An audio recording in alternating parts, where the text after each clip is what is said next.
Hi, everyone. It's just about 3 o'clock. So I'd like to go ahead and introduce our speaker for today, Dr. Ayesha Boyce. Dr. Ayesha Boyce is an assistant professor in the Department of Educational Research Methodology here at UNCG. She also co-directs the UNCG Office of Assessment, Evaluation, and Research Services. Dr. Boyce's scholarship focuses on attending to value stances and issues related to diversity, equity, inclusion, access, cultural responsiveness, and social justice within evaluation, especially multi-site STEM and contexts with historically marginalized populations. Dr. Boyce also examines teaching, mentoring, and learning in evaluation.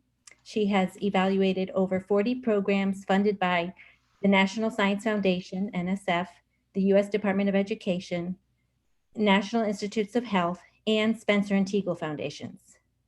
She is currently the external evaluator for 5 NSF-funded projects and a co-principal investigator on 4 NSF-funded projects.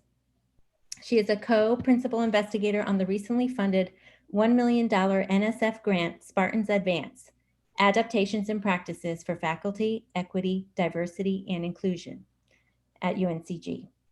Dr. Boyce is a 2019 American Evaluation Association Marcia Gutentag Promising New Evaluator Award recipient and a 2019 UNCG School of Education Distinguished Research Scholar Award recipient.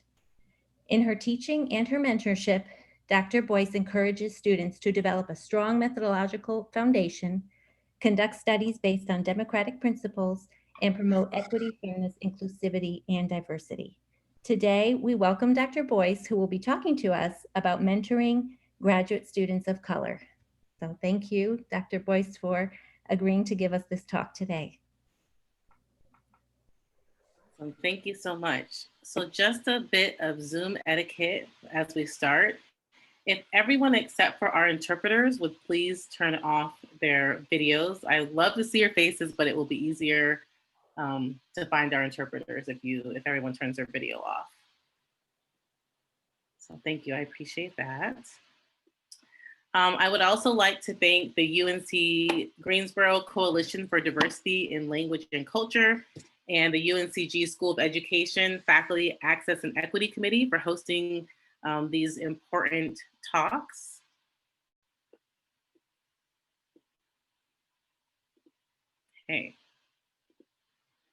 Okay, so today, just a quick overview. I'm going to give a brief introduction of myself.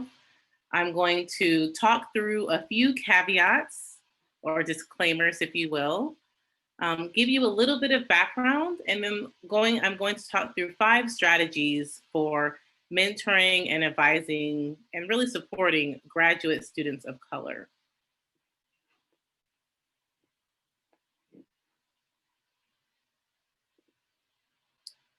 So I would love it if everyone in the chat would just type your name, your position or title, and your affiliation. Just so I have a sense, there's a lot of people here. I'm so glad that everyone has showed up. Looks like right now we have 90 people here, which is awesome. So just type your name. Yep, it's coming in. So I'll be able to go back and kind of take a peek at that. So thank you so much for doing that. And I see lots of people I know from all over. So thank you all again for joining us here. So as we get started, let me just tell you a little bit about myself. I am an Afro-Latina woman. I'm a wife, a mother, and assistant professor.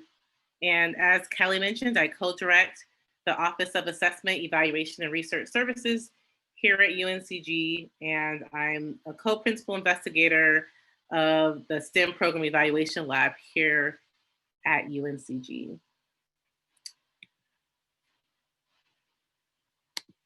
My research kind of has 3 intersecting areas, which is how I came to really begin to study and begin to write about this important topic. I look at social justice-oriented evaluation, teaching and learning and evaluation, and a lot of my work occurs within science, technology, engineering, and mathematics context. And so some of the data that I use to in the literature for these 5 strategies has come from my own work in program evaluation. So as we get started, let me just start with a few caveats because I know that some of you are going to be thinking this. So let's just go ahead and get a couple of things, put a couple of things straight out on the table. The first thing I want to say is that much of what I present may not just be relevant for mentoring students of color, right? While white graduate students and their minoritized peers are similar, really in the same in terms of their capacity and capability, their journeys are unique due to really the intervening effects of racism. And so what I am trying to offer are contextualized examples, but I do want to note that I recognize that people of color and neither people of color nor their experiences are homogenous, right? And that there are many intersecting identities of oppression and privilege. A lot of this comes from Crenshaw's foundational work. And so I recognize I understand this. I also want to just say that in a lot of my work, looking at evaluators' identity, the identity that is often most salient for evaluators and other research in higher education has shown that the identity that's often most salient is our own race and ethnicity. And so that's why I chose to focus on this. I do want to just note briefly that mentoring and supporting graduate students of color is just one piece of a larger puzzle, right? I'm not going to talk about recruitment. I'm not going to spend a lot of time talking about department culture or policies that impact students of color, right? So this is just one piece for those of you who are interested in mentoring and advising students of color, with the recognition that we operate within a system that often oppresses these groups, and that there is systemic and systematic racism and other isms at play. And so I just want to note that I recognize all of this, and that I'm not going to be spending any time talking about that today, but I do recognize that these are other factors at play. So as you all know, all graduate students experience heightened stress.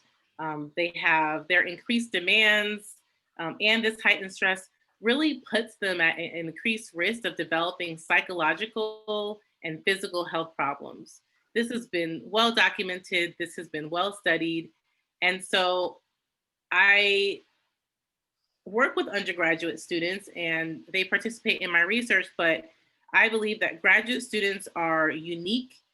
They have unique experiences that we should really be thoughtful about. They have unique stresses. They're at unique places in their life, oftentimes, that's different than kind of traditional undergraduate students. And we need to really be attending to some of these things. And so research has also found that high quality mentoring can negate negative experiences, and it can increase support for enrollment, retention, graduation, and job attainment. That being said, groups from historically minoritized ethnic groups, students from historically minoritized ethnic groups, uniquely encounter isolation, microaggressions, fear, distrust, and betrayal. They often don't have the same access to high quality graduate mentoring as their peers. They also experience education violence, which is defined as the structural, cultural, and direct systems of schooling that account for how higher education has been an engine of racial hierarchy and white supremacy. And they also experience racial battle fatigue. And these are terms and explored topics in the field of higher education. Racial battle fatigue is a cumulative result of natural race-related stress, response to distressing mental and emotional conditions. And these conditions emerge from consistently facing dismissive, demeaning, insensitive, and or hostile racial environments and individuals. And so as I talk through these 5 strategies, I just want to note that they come from a plethora of literature.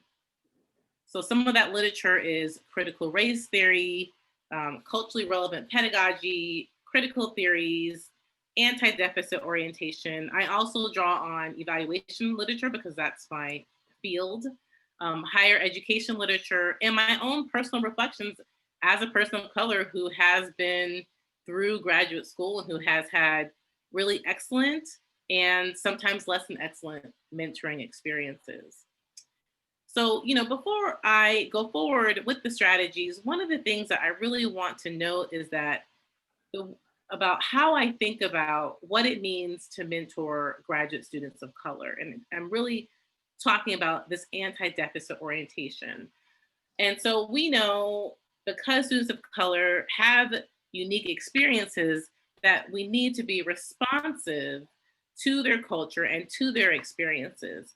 But that's not to say that they're not as high quality, they can't do as well. So instead of thinking like, what is it that we need to give graduate students so they can succeed? How come certain students from certain races are not succeeding? The way that I want us to think about this is, what's wrong with the culture in my own department? What's wrong with the way that I interact with graduate students? And what is wrong with the system in terms of why students of color don't often succeed at the same rate of their peers? And again, as I mentioned before, there's lots of different pieces to this puzzle, and mentoring is just one of the important pieces.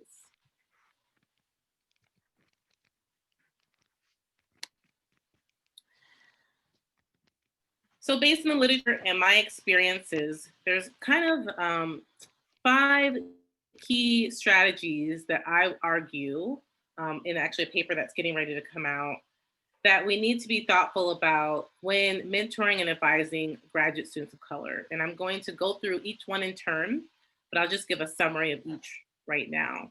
So the first is that we really need to consider and attend to the impact of vicarious trauma.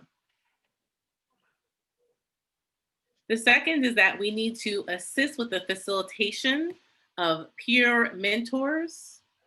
And I'm using the colloquial term squads. We really need to respect, honor, and celebrate students' culture, religion, and families. We need to be vigilant of microaggressions and practice microvalidations. And then we also, and potentially most importantly, need to really develop our own mentoring competence. And, this talk is a first step, but there's lots of additional professional development that we all need to be thoughtful about and to engage in to develop competence. So let's start by talking about the impact of vicarious trauma, because I really think this is the one, to me, that stands out as incredibly important, especially now. But, I started writing about this and started researching this over 2 years ago. And I'll just share a brief story with you all. So on September 20th, 2016, Kevin Lamont Smith was fatally shot and killed by police in Charlotte, North Carolina. And the day after, I had a meeting scheduled to meet with 2 of my graduate students who identified as Black. We were supposed to just meet and talk about a project that we were working on, and we had about an hour scheduled.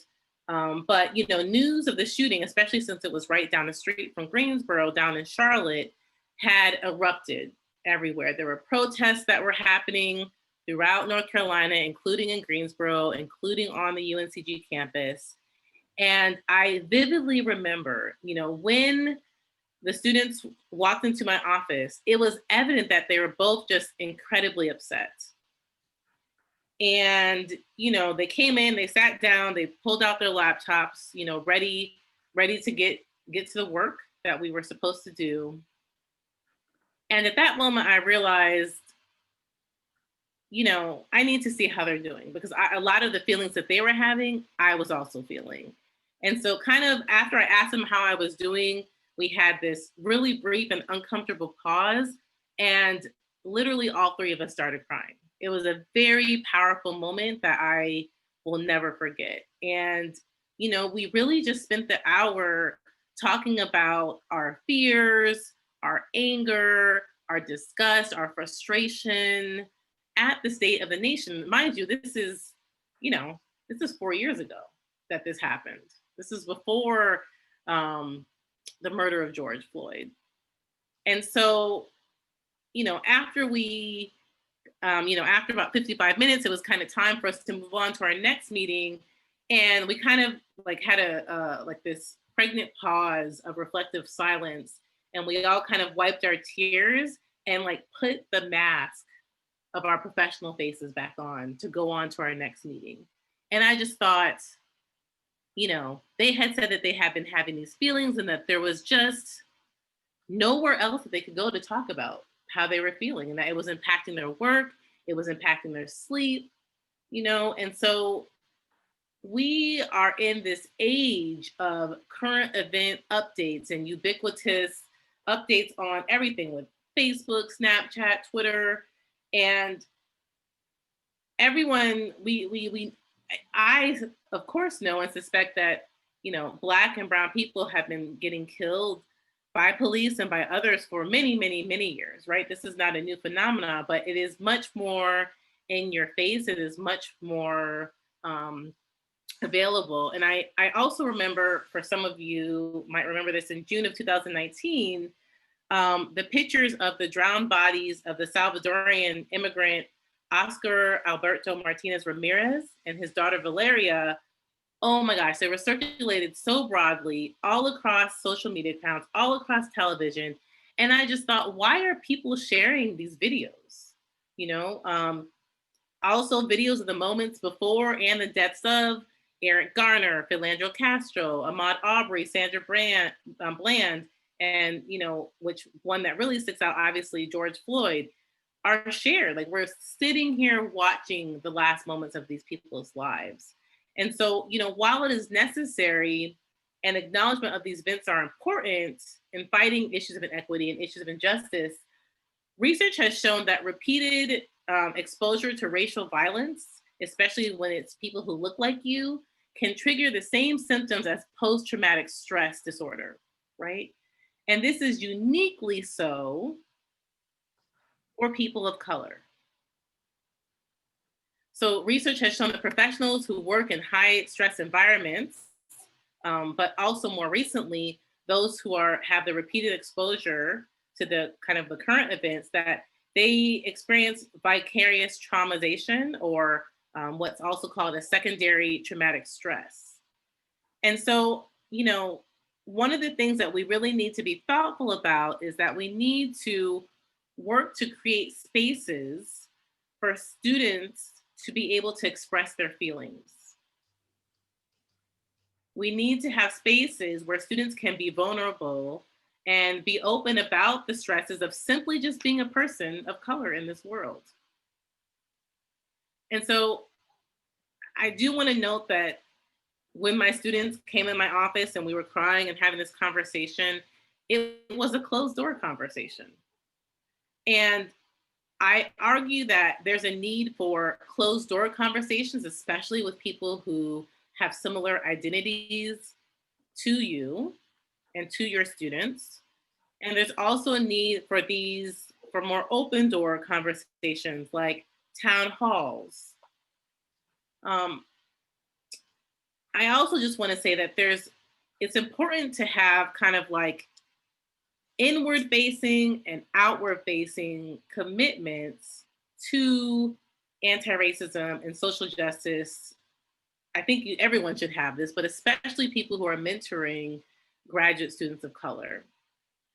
I actually believe that public statements affirming that Black Lives Matter, public statements affirming that no one is an illegal person, public statements that everyone has a place on your campus are incredibly important.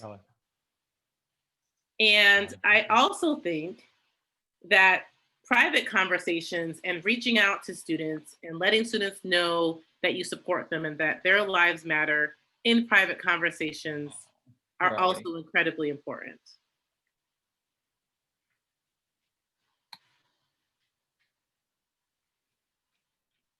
Okay.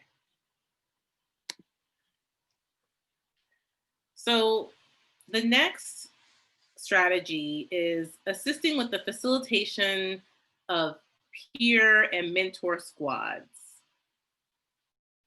And for those who are not familiar with the term, a squad is a group of people who have your back, who have your best interests at heart, and who work with you in solidarity, right? And so research with African American doctoral students has suggested that mutual peer support with those from similar backgrounds can increase feelings of self-reliance. There have been similar findings self-reported from faculty of color and also advocated by Ladson Billings. And so while peer support systems are critical, students of color really need to have access to multiple mentors. They need a village, they need a squad of mentors. You know, one of the things that really stuck out to me back in 2016, after Scott's murder, was that I had students of color, especially Black students, popping in my office, sending me emails, some students who were from my department, some students who were in my classes, but a lot of students who I didn't advise. And so I think one of the things that I hope you all walk away from this presentation with is knowing that the privilege and responsibility of providing high quality mentoring for graduate students of color cannot solely fall on faculty of color. And so, of course, that may be a place that graduate students of color come first, but it should be everyone's privilege and responsibility to provide a space for students to express themselves. And I see some clapping, which I appreciate.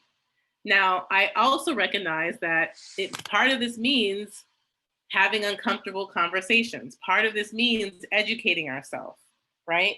But I argue that people are uncomfortable having conversations about race and sexuality and gender and nation of origin because people never have conversations about race, ethnicity, nation of origin, and gender and sexuality.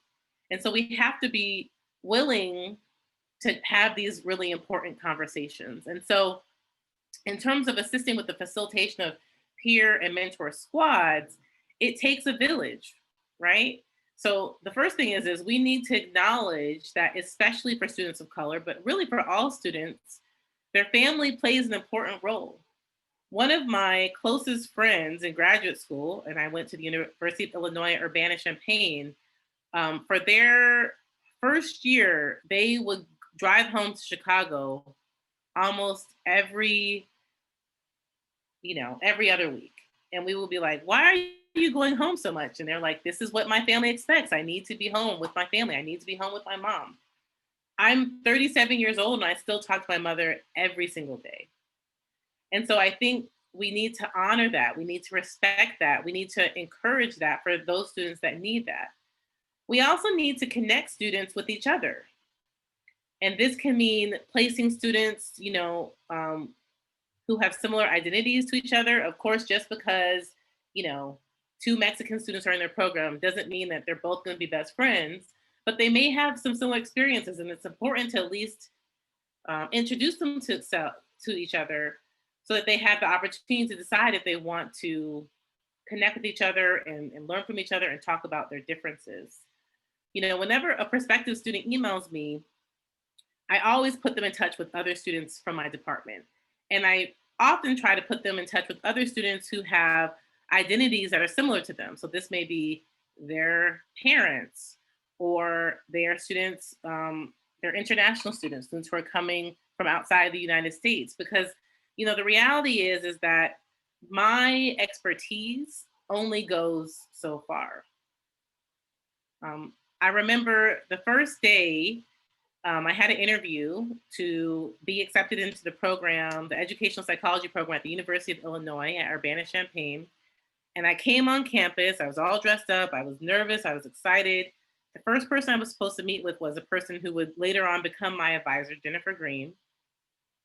And I had met her a few times at conferences. And I came down, I had like my little notepad, I sat in her office and I was ready to talk to her. And the first thing she said to me was, "You probably want to chat with a Black faculty member. So how about instead of us spending my time here chatting with me, how about I take you up to meet Jim Anderson, who's now the College of Education dean, but at the time he was a faculty member." She said, "How about I take you up to meet Jim, just so you can ask him about what is it like living in Champaign-Urbana as a Black person? What is it like being at Illinois as a Black person?" And I guess what I mean to really say is from this example is that one person, as we need a group of people to help mentor students. It can't just be one person, nor should it just be one person's responsibility. But it is important that as advisors and as mentors, we help facilitate those conversations. We help introduce our students to those who have similar backgrounds and identities as them. I think this is especially true for students of color, but this is also true for students who are from other countries. This is true for students who identify as LGBTQIA. This is just incredibly important that they have someone who is like them because representation matters. Again, although we all bear this responsibility.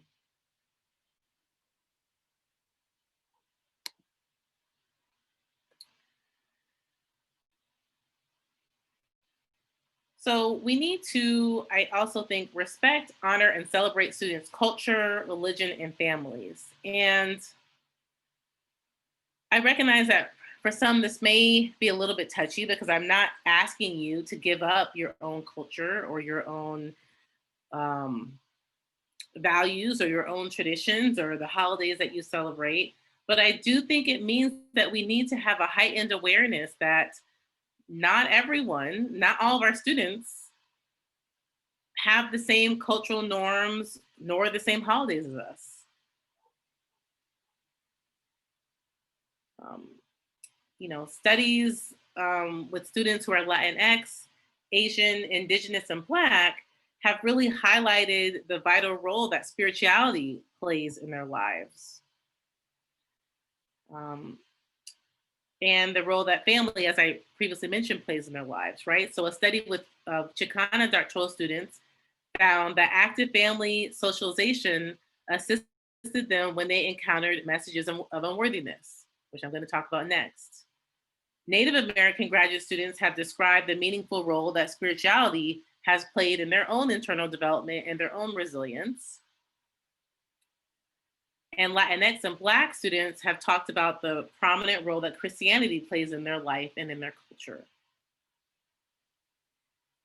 And so I believe that, part of our job is to argue and legitimize the different spiritual epistemological perspectives of students as a way to enhance equity in higher education culture.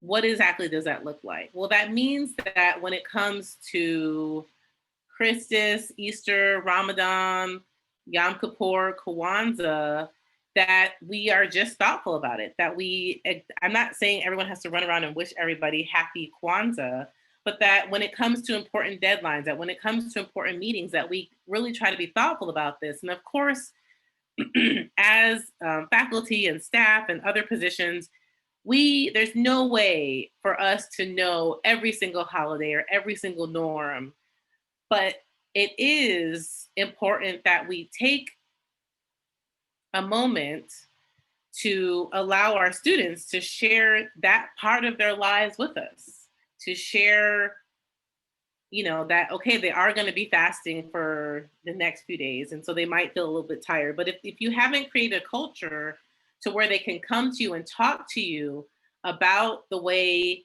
that their religion or their family or their culture impacts their life, especially the way it impacts their being as a graduate student, then that's problematic. Um, I myself have prayed with students because I know that would resonate with them. Have wished them well when they are celebrating some of their other religious holidays, and certainly excuse students from class.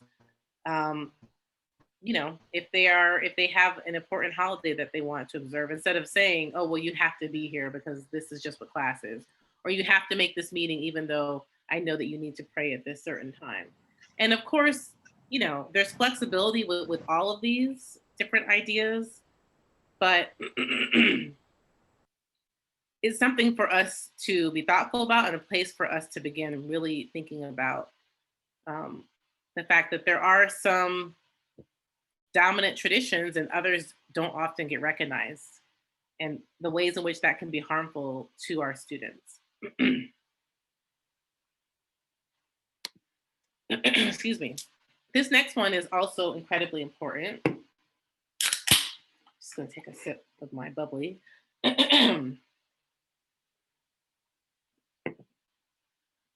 So, the fourth strategy is being vigilant of microaggressions and practicing microvalidations. And I think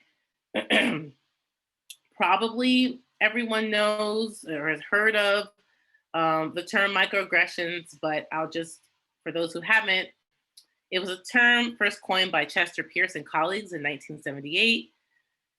And back then it was defined as kind of racially insensitive, although it's been expanded to gender and other sorts of microaggressions. But kind of put downs that are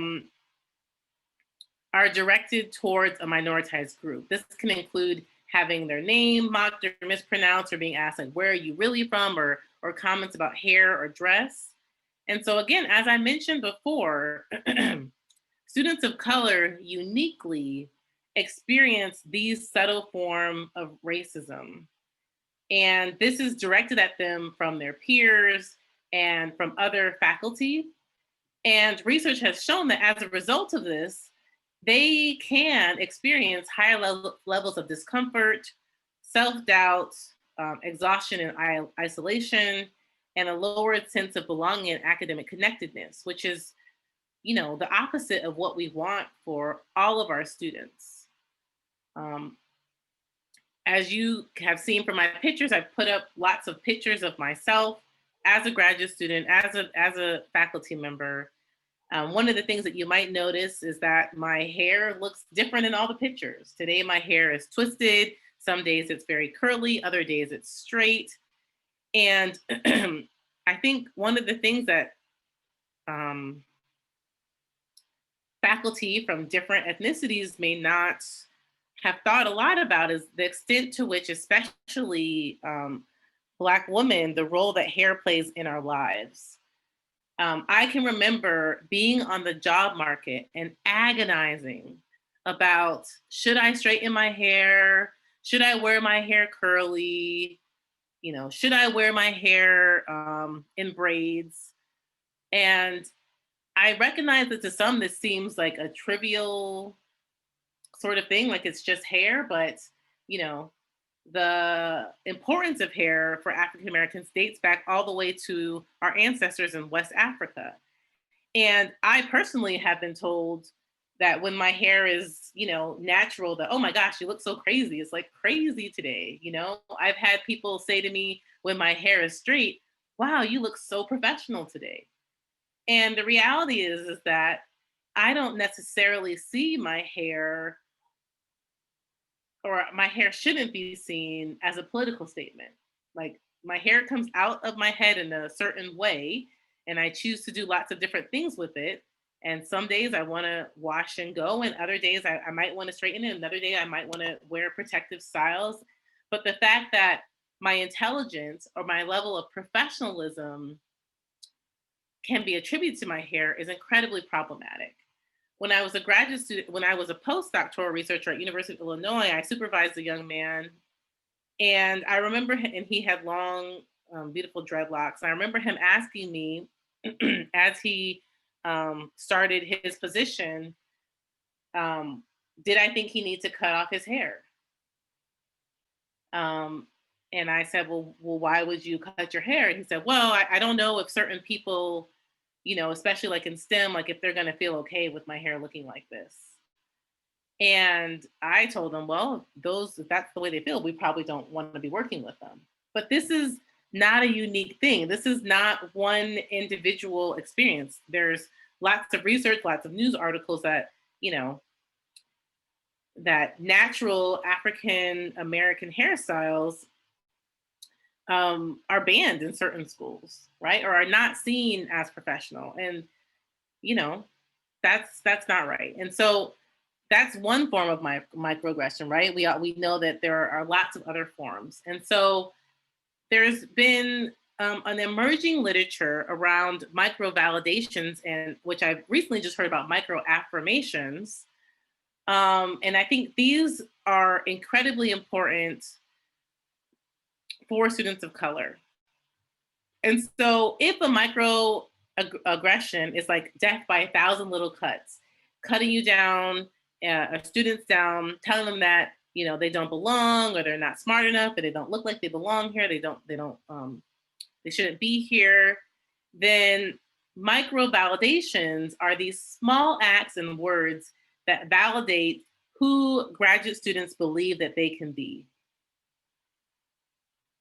And I think for some of us, this is something that comes very natural, to praise our students when they've done a good job.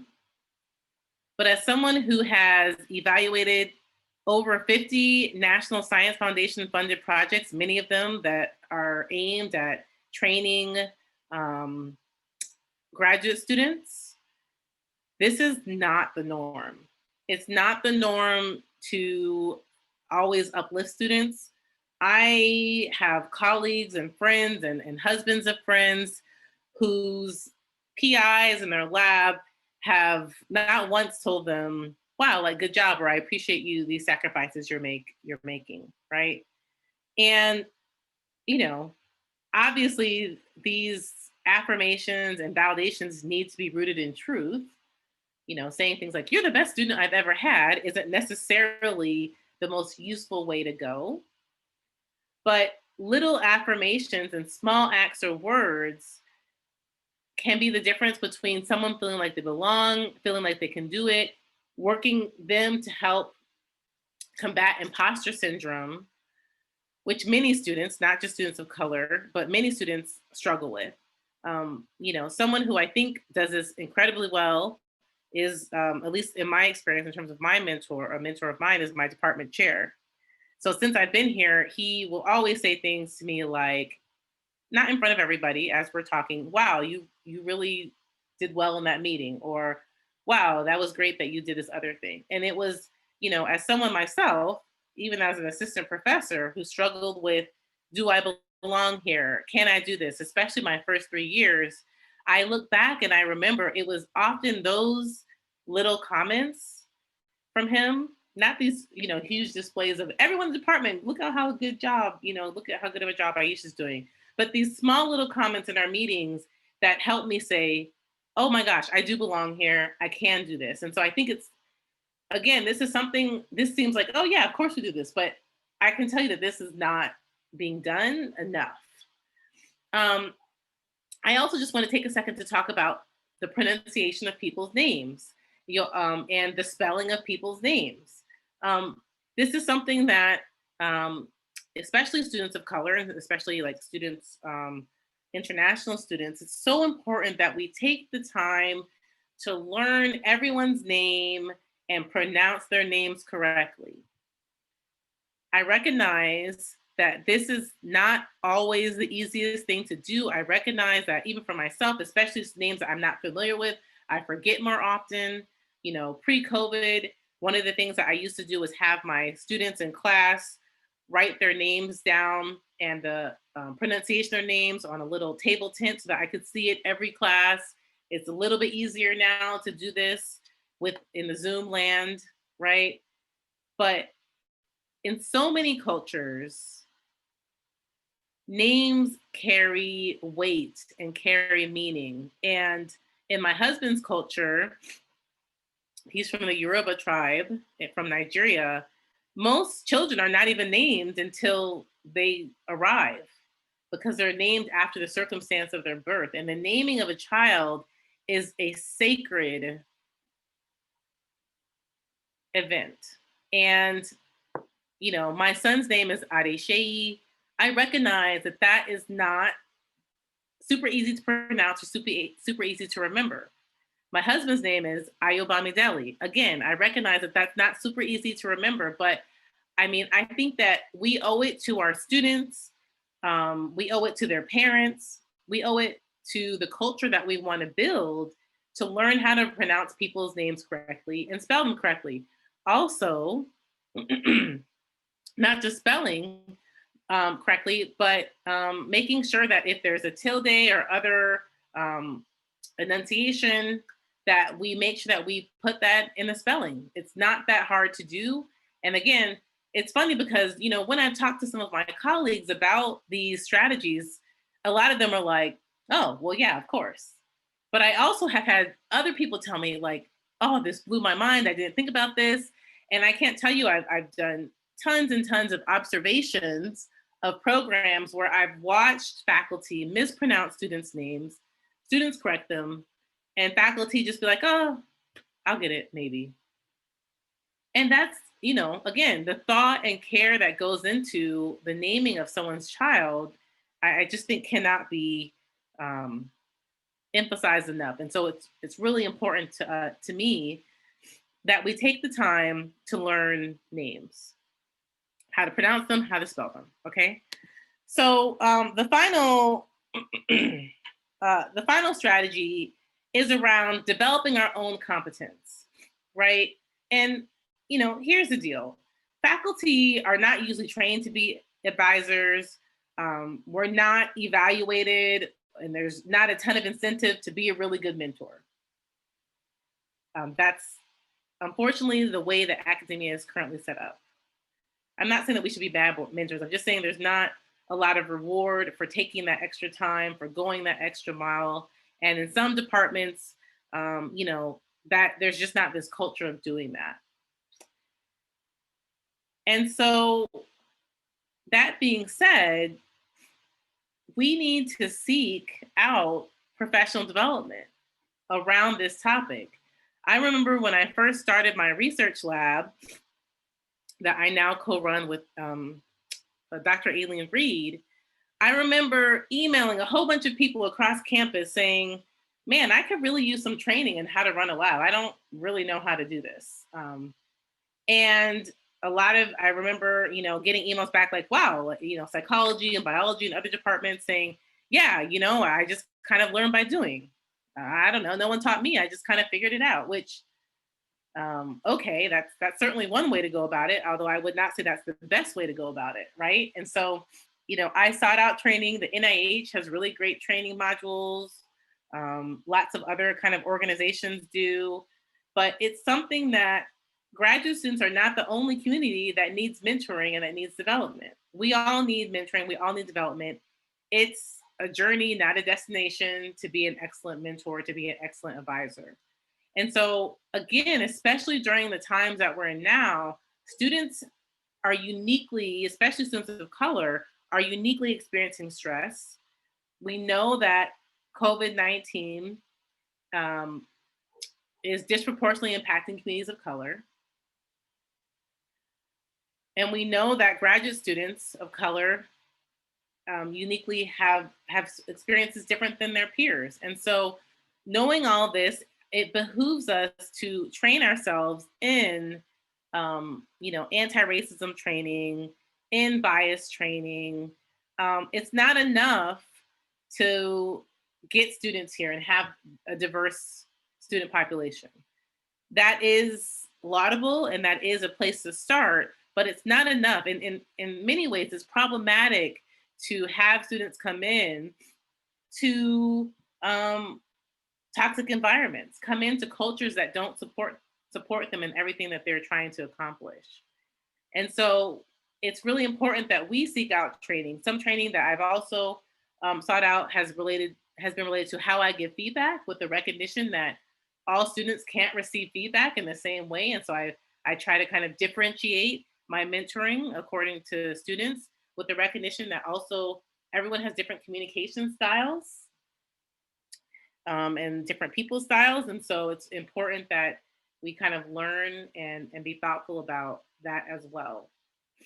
So I know we have a pretty large group, almost 130 people. Um, I have not talked to Christy or Melody about how we want to facilitate um, conversation, but maybe what we might do is, if folks and attendees have questions or comments, maybe you can start sharing them in the chat, and we can have a bit of, spend the last 15 minutes here um, doing a bit of discussion. I think we have a lot of people. I was originally thinking maybe sending everyone a breakout room, but I think we can kind of stay here and learn from each other with the limited time that we have with each other. So let me see, how can I look at my chat? Here we go. So any questions or comments, or any of these strategies resonate with anyone? Or questions about what this might actually look like? I know that a problem with sometimes like theoretical pie in the sky sort of ideas is that it's like, well, what does this look like in practice? And I've tried to give examples, but I would be happy to answer questions around this.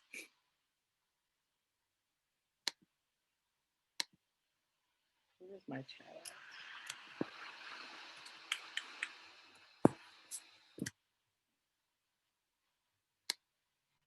Oh, here we go. Okay. Took me a second. Okay. Wow, lots of chat. Excellent.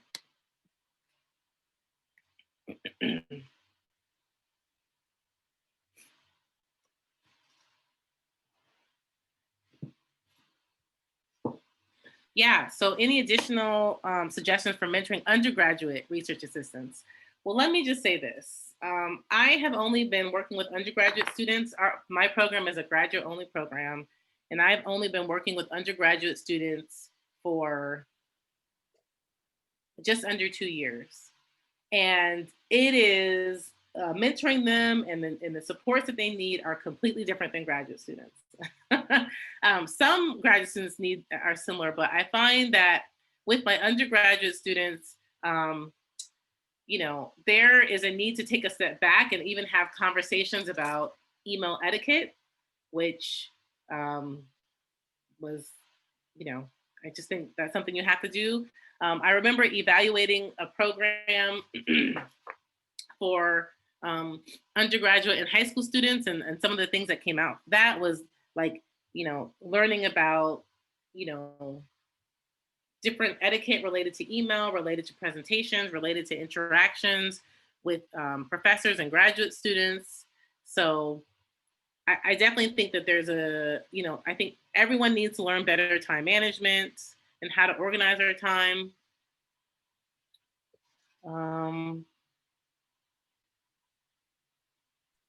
Dr. Boyce, one of the questions was looking at how to incentivize good mentoring. So do you have any ideas or strategies on how we could do that? Sure. Yeah. So I'll just tell a super quick story. I remember telling one of my mentors that I felt like my postdoctoral advisor, I felt like I was swimming in the pool, and my postdoctoral advisor was just like pouring water on my head. This has a positive ending, but pouring water on my head. I was just treading water, but I was like, the water was like all the things, all the tasks that I need to get done, and me like barely keeping my head out of water. And I remember telling this to one of my colleagues who was an assistant professor at the time, and him literally turning to me and saying, "That is absolutely beautiful." And I remember thinking, what are you talking about? And he said, the fact that she knows just how much to push you and just how much to support you so that you are productive and moving forward, but not actually drowning, right? Like you're actually still treading water, you're still productive. And so, to me, a huge incentive, at least for faculty, if the well-being of other humans is not enough, is that students who are mentored really well and students who are happy and who are doing well are more productive. They're able to, they have the confidence to be able to go out and do a lot of things that maybe other students wouldn't be able to do. And so I think that should be a huge incentive. I see that someone's asking, the slides are great, will they be available? Yes. I don't know how to make them available to everyone. I guess shoot me an email. Let me just put this put this here. Shoot me an email if you want the slides, or send me a message on Twitter. This has been recorded. I don't know where it's going to go, but it will probably go on the UNCG School of Education website. Dr. Boyce. Oh, go ahead. I was like, another question that was asked was building trust with students to be able to have closed door conversations and to really be able to create that shared safe space. Excellent. So I find that the best way to do this is to be open and honest, which is a little bit scary sometimes as a professional, being that, we are the ones who have the power. But, after everything happened with George Floyd, I sent my students of African descent, because I know that they were uniquely feeling distressed. And in that letter, I told them how I was feeling. I told them, I'm scared. I'm having nightmares. I'm praying more for my husband. I'm worried about what's going to happen when my son grows up. And I feel like that really resonated with them. And so for others who we may not share the same identities of all our students, but being open and honest about where we are and where our understanding is, I think is so important. I think that open and honest communication can really facilitate trust. Like, I would rather someone say to me, and this, I have had people say this to me, I don't really know what to say. I'm still figuring all this out. I know that I shouldn't be surprised. I shouldn't be shocked about the state of the world, but frankly, I am. And I feel really sad about it. And I just want to reach out to you and let you know that I'm here for you. If you want to talk, I'm here for you in all these other sorts of ways. And so I think having, again, there's two different things. There's kind of like the outward facing thing. I think, when students are there and when they're not there, affirming that different people's lives matter, affirming that everyone should have the right to celebrate their holidays. Everyone should have the right to marry the person that they choose to. Everyone should have the right to be able to walk down the street and not be feared.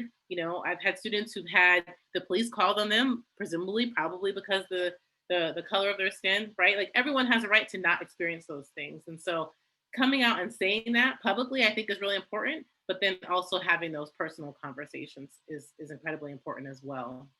I do see a quick question here, which I want to address. And then Christy, thank you so much for helping me read through these.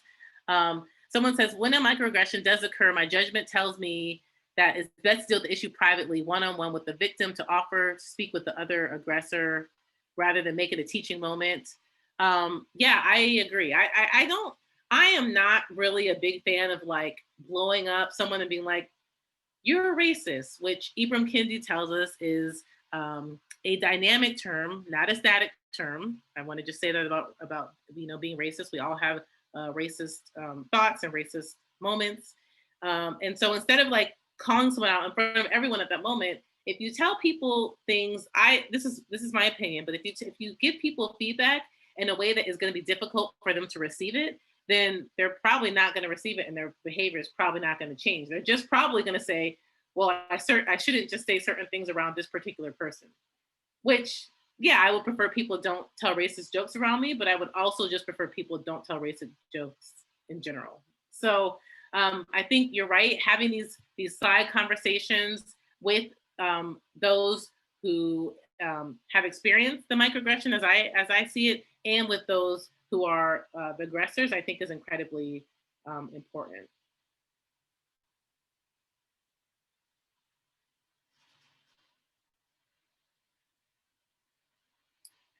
Okay, everything will be posted on the UNCG CDLC website for those that are interested. We're almost out of time. I don't know, Christy, were you able to catch any other questions? I'm going through and scrolling. Yes, so another question that was asked was if you could speak a little bit more about creating groups and then sharing the mentoring responsibility. Definitely, sure. So in my department, I'll just give a concrete example. In my department, we just happen to have a fair number of students who are from Nigeria. I don't know why we're not sending emails to the schools in Nigeria, but we just do.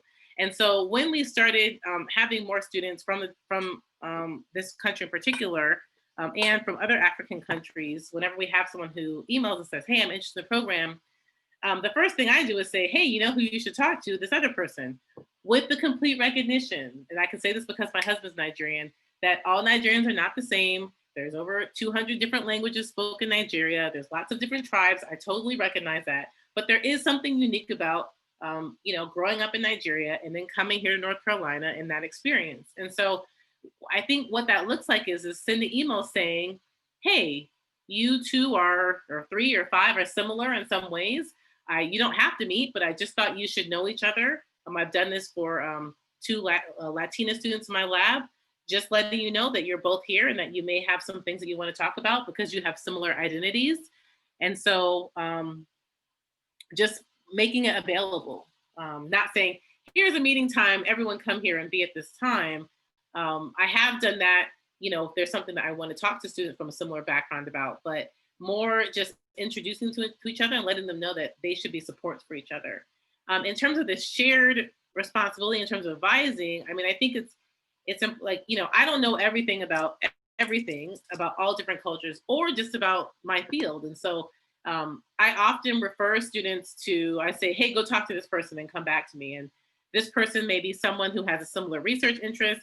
This person may be someone who comes from a similar background as them. So I've connected, students of, so for example, one of my Latina students, I've said, "Hey, I'm Latina, but my main work in culture responsiveness is not really in this particular area. Here are three other Latinx faculty and staff across the nation that I think you should talk to." And then I'll send an email saying, "Hi, you know me from here, or you don't know me from here. Here's my student. I want them to talk to someone who has a similar identity to them. Would you be willing to talk to them? Please follow up with them without me on the email."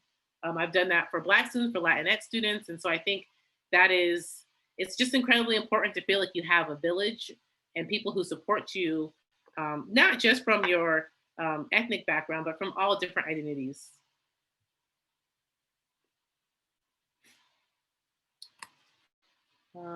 Yeah, so I think we are, I think we're done, but please feel free to email me with follow-up questions, with follow-up thoughts.